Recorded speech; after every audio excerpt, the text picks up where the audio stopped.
যে রাঁধতেও জানে সে চুলও বাঁধতে জানে। এই যে কার্টুনটাকে আমি মাটি দিয়ে তৈরি করেছিলাম, মাটি দিয়ে তৈরি করার পরে সেটা কিন্তু শুকিয়ে গেছিলো খুব ভালো মতো। দেন আমি এটাকে সাদা রঙও করে ফেলেছিলাম, কিন্তু হঠাৎ করে কি হলো, আমার পুতুলের কানটা কিন্তু ভেঙে গেল। তো যাই হোক, এটা নিয়ে আফসোস করে কিংবা মন খারাপ করে কোনো লাভ নেই। যা নষ্ট হয় তা কিন্তু আবার সঠিকও করা যায়।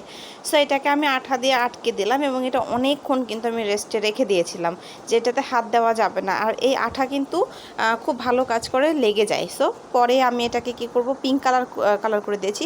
চেয়েছিলাম লাইট পিঙ্ক কয়, কিন্তু তখন কিন্তু বুঝতে পারিনি যে এটার মধ্যে যদি আমি হোয়াইট কালারটা মিক্স দেই বা রেডের সাথে হালকা হোয়াইট কালার মিক্স দিলেই কিন্তু আমার একটা সুন্দর লাইট পিঙ্ক কালার চলে আসতো।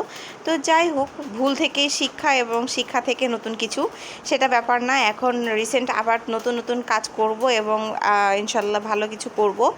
তো এগুলো অনেক আগের ভিডিও, অনেক আগের। মাটি দিয়ে 3-4টা পুতুল বানিয়েছিলাম, তার মধ্যে এটা একটা। সো এটা বানানো দেখিয়েছিলাম, তো ভাবলাম আজকে এটা রং করাটা ফিনিশিংটাও দেখিয়ে দেই।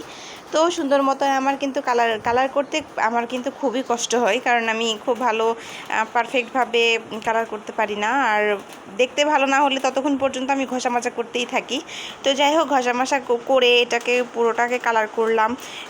এটার পাগুলো ব্ল্যাক হয়ে গেছে এবং মাউথটাও ব্ল্যাক করে দিয়েছিলাম। চোখটার মধ্যেও একটা মনি একটা ব্ল্যাক করেছি, এটা আগেই করে নিয়েছিলাম। এর কারণ হচ্ছে অন্য কোনো কালার গেলে কিন্তু পরে ব্ল্যাক কালারটা দিলেও ঘেটে যাবে একদম। সো কানটাকে আমি খুবই আস্তে আস্তে কালার করার চেষ্টা করছিলাম, যে যদি আবার ভেঙে যায়। তো দেখলাম যে না, ভেঙে যায় নাই, ভালোই হয়েছে। পরে নাকটাকেও কালার করলাম। আর গলাতে যে বেল্টটা দিয়েছিলাম সেটার কালারটা তো আবার গোলাপি দিলে ভালো দেখা যাবে না, তাই চিন্তা ভাবনা করছিলাম কি কালার দিব। পরে মনে পড়লো গোলাপির সাথে হোয়াইট কালারটা ভালো লাগছে, আর নাহলে ইয়েলো দিতে পারি। সো ইয়েলো কালারটা দিলাম।